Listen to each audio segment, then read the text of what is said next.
കോൺഗ്രസിനെ വഞ്ചിച്ച് നേടിയ സ്ഥാനവും നഷ്ടപ്പെട്ടതോടെ കെ.വി. തോമസിന് വർഷങ്ങൾക്ക് ശേഷം കസേരയില്ലാതെയായിരിക്കുന്നു. മുൻ സർക്കാരിൻ്റെ ഡൽഹിയിലെ പ്രത്യേക പ്രതിനിധി സ്ഥാനം ഒഴിഞ്ഞിരിക്കുന്ന കെ.വി. തോമസ് വർഷങ്ങളായി ഉപയോഗിച്ചിരിക്കുന്ന ഡൽഹി വിട്ടിരിക്കുകയാണ്. ഡൽഹിയിലെ കേരള ഹൗസിലെ സ്ഥിരം മുറിയും വിട്ടു നൽകിയതോടെ ആ 304 നമ്പർ മുറി മറ്റതിഥികൾക്ക് നൽകി തുടങ്ങി. രാജി നൽകാൻ ഒരു വിഷമമുള്ളതുകൊണ്ടായിരിക്കാം ഒരുപക്ഷെ അതിനൊന്നും കാത്തു നിൽക്കാതെ UDF സർക്കാർ അധികാരമേറ്റെടുത്ത് മണിക്കൂറുകൾക്കകം തന്നെ അവിടെ നിന്ന് സ്ഥലം വിട്ടത്. രാജിയുടെ ആവശ്യമില്ല എന്നും മന്ത്രിസഭ ഒഴിഞ്ഞതോടെ കാലാവധി അവസാനിച്ചു എന്നും പറഞ്ഞുകൊണ്ടാണ് കെ.വി. തോമസ് ദില്ലി വിട്ടത്. ലോക്സഭാ തെരഞ്ഞെടുപ്പിൽ സീറ്റ് ലഭിക്കാത്തതിനെ തുടർന്നാണ് കോൺഗ്രസുമായി ഇടഞ്ഞ് കെ.വി. തോമസ് CPM-നൊപ്പം കൂടിയത് എന്ന് നമുക്കറിയാം. തനിക്കെല്ലാം നൽകിയ കോൺഗ്രസിനെ പ്രതിസന്ധി ഘട്ടത്തിൽ വിട്ടുപോയതിനുള്ള പ്രത്യുപകാരമായിട്ടാണ് 2023 ജനുവരിയിൽ സർക്കാരിൻ്റെ ഡൽഹിയിലെ പ്രത്യേക പ്രതിനിധിയായി വലിയ ശമ്പളത്തിൽ കെ.വി. തോമസിനെ നിയോഗിച്ചത്. കേരളത്തിലെ പിണറായിയെ കേന്ദ്രത്തിലെ നരേന്ദ്രമോദിയുമായി അടുപ്പിക്കാനും ചില ഡീലുകൾ ഉറപ്പിക്കാനും വേണ്ടി ലക്ഷക്കണക്കിന് രൂപ ചെലവഴിച്ചിട്ടാണ് പിണറായി വിജയൻ കെ.വി. തോമസിന് ദില്ലിയിൽ ഒരു പ്രതിഷ്ഠ നടത്തിയത്. അതിനിടയിൽ കഴിയുന്ന എല്ലാ ആനുകൂല്യങ്ങളും അദ്ദേഹം നേടിയെടുത്തു. അതുപ്രകാരം കെ.വി. തോമസിൻ്റെ യാത്രാബത്ത തന്നെ ഉയർത്താൻ മുൻ സർക്കാർ നിർദ്ദേശം നൽകിയതടക്കം വലിയ വിവാദമായിരുന്നു. 5 ജീവനക്കാരായിരുന്നു അദ്ദേഹത്തിന് വേണ്ടി കൊടുത്തത്. അതിൽ പേഴ്സണൽ സ്റ്റാഫിൽ ഉണ്ടായവർ private secretary, private assistant, office attendant, അതുപോലെ ഡ്രൈവർ എന്നിങ്ങനെയായിരുന്നു ആ നിയമനമെല്ലാം നടത്തിയത്.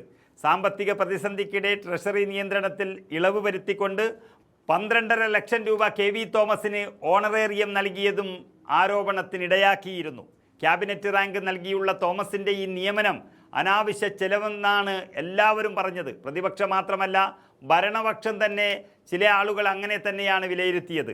ആ ആരോപണം എന്നതിനേക്കാളും ഇത്രയും വലിയൊരു തുക വാങ്ങിച്ചു കൊടുക്കുന്നത് പഴയ ഒരു കോൺഗ്രസ് നേതാവിനാണ് എന്നുള്ളതും വലിയ ചർച്ചയായിരുന്നു. CPM-ൽ തന്നെ ഒരുപാട് പരിചയസമ്പന്നരായ നേതാക്കൾ ഉണ്ടായിട്ടും അവർക്കൊന്നും നൽകാതെ കോൺഗ്രസിലെ മുൻമന്ത്രിയെ തന്നെ ഇതിന് നിയോഗിച്ചത് CPM-ലും വലിയ പൊട്ടിത്തെറിക്ക് കാരണമായിരുന്നു. അതും CPM-ൻ്റെ പ്രവർത്തകർ ദേഷ്യപ്പെടാൻ ഒരു കാരണമായി, അത് തിരഞ്ഞെടുപ്പ് തോൽവിയിലേക്ക് മാറാനും കാരണമായി എന്ന വിലയിരുത്തലുകളാണ് ഇപ്പോൾ പുറത്തു വരുന്നത്. അങ്ങനെ കോൺഗ്രസിനെ മാത്രമല്ല CPM-നും പണി കൊടുത്ത് തന്നെയാണ് കെ.വി. തോമസ് ഇപ്പോൾ പുറത്തിറങ്ങിയത് എന്ന് വേണം പറയാൻ. നമുക്കറിയാം കെ.വി. തോമസിൻ്റെ ചരിത്രമൊക്കെ. തേവര കോളേജിലെ പ്രൊഫസറായിരുന്ന കെ.വി. തോമസിനെ എറണാകുളം DCC അധ്യക്ഷനാക്കി കരുണാകരൻ തുടങ്ങി വെച്ച രാഷ്ട്രീയ യാത്ര ചെറുതല്ല. എറണാകുളത്തെ MLA ആക്കി, കേരളത്തിൻ്റെ മന്ത്രിയാക്കി, അതിനുശേഷം എറണാകുളത്തിൻ്റെ MP ആക്കി, കേന്ദ്രത്തിലെ പ്രധാനപ്പെട്ട ഒരു മന്ത്രിയുമാക്കി, KPCC സീനിയർ വൈസ് പ്രസിഡൻറ്റുമാക്കി മാറ്റി.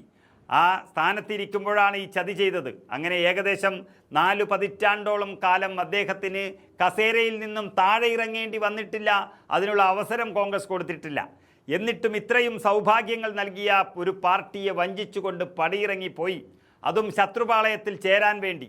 ഏറ്റവും പ്രധാനപ്പെട്ട തൃക്കാക്കര ഉപതെരഞ്ഞെടുപ്പ് നടക്കുന്ന സമയത്ത്, പാർട്ടിക്ക് ശക്തി പകരേണ്ടുന്ന ഒരു സമയത്ത് കെ.വി. തോമസ് എന്ന യൂദാസ് എതിരാളികളുടെ കയ്യിലെ ആയുധമായി മാറി. പക്ഷേ അതുകൊണ്ടൊന്നും കോൺഗ്രസിനൊരു തെറ്റും പറ്റിയിട്ടില്ല. എങ്കിലും വാക്കുകൊടുത്ത പിണറായി വിജയൻ കെ.വി. തോമസിനെ ദില്ലിയിലൊരു മധ്യസ്ഥനാക്കി മാറ്റി.